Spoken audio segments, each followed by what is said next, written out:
Hello viewers, welcome to my channel. আশা করি সবাই ভালো আছেন। তো আজকে আপনাদের সামনে যে নতুন ভিডিওটি নিয়ে এসেছি, এটা হচ্ছে প্রেমিকা বা প্রেমিককে বশ করার জন্য একটা নকশা। অনেকে বলে বাংলা নকশা দেওয়ার জন্য। আসলে বাংলা নকশা তেমন একটা হয় না, যা চেষ্টা করি আমি দেই, এরপরেও আজকে একটা নিয়ে আসছি। তো ভিডিওটা না টেনে শুরু থেকে শেষ পর্যন্ত দেখবেন আশা করি। এবং আপনি যদি আমাদের চ্যানেলে নতুন হয়ে থাকেন, চ্যানেলটি সাবস্ক্রাইব করবেন, লাইক কমেন্ট শেয়ার করবেন। আপনারা যদি আমাদের দিয়ে কোনো ব্যক্তিগত কাজ করাতে চান, তাহলে স্ক্রিনে দেওয়া নাম্বারে সরাসরি ফোনে কথা বলে যে কোনো কাজ করাতে পারেন, দেশে অথবা দেশের বাইরে থেকে, অথবা বইও যদি কিনতে চান আমাদের দিয়ে, তাহলে এই নাম্বারে যোগাযোগ করতে পারেন।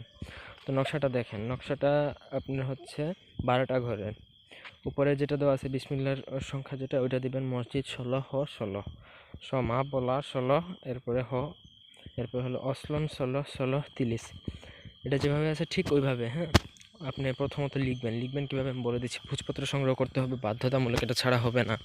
ভোজপত্রের মধ্যে লাল কলম দ্বারা লিখলেও হবে, চেষ্টা করবেন জাফরান কালি দ্বারা লেখার জন্য। নকশাটা যেভাবে আছে ঠিক ওইভাবে প্রথমত লিখবেন। নকশার নিচে আপনার যাকে বশীভূত করবেন, ছেলে হলে ছেলে ও তার বাবার নাম, মেয়ে হলে মেয়ে ও তার মায়ের নাম লিখে প্রথমত নকশাটা লেখা কমপ্লিট করবেন। নকশাটা লিখবেন হচ্ছে আপনার শনি অথবা মঙ্গলবার দিনে পূর্ব দিকে মুখ করে। চেষ্টা করবেন পূর্ণিমার সময় লেখার জন্য, অমাবস্যা না, পূর্ণিমা, ঠিক আছে। তো লেখার পরে আপনি সেটা একটা মাদুলিতে ভরবেন। মাদুলিটা চেষ্টা করবেন অষ্টধাতুর হওয়ার জন্য। তারপর ছেলে হলে ডান হাতে, মেয়ে হলে বাঁ হাতে বেঁধে দিবেন।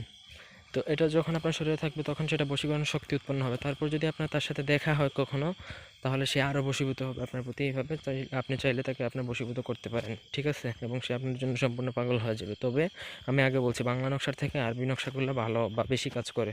তো এটুকু মেনটেন করে চলবেন। আশা করি সবাই ভালো থাকুন, সুস্থ থাকুন, আমাদের চ্যানেলটির সাথে থাকবেন এবং সাবস্ক্রাইব করে পাশে থাকবেন। ধন্যবাদ সবাইকে। আল্লাহ হাফিজ।